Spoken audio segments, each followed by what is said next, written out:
مش اختطاف الكرة والتلاعب بدفاعات الفرق، لا، بل وظيفته اختطاف الأرواح والتلاعب بدفاعات دولة إسرائيل وجيشها.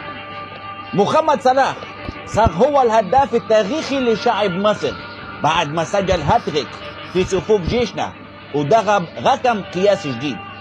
والله والله والله إذا الشعب المصري هجم علينا ما راح ناخد معهم غلو.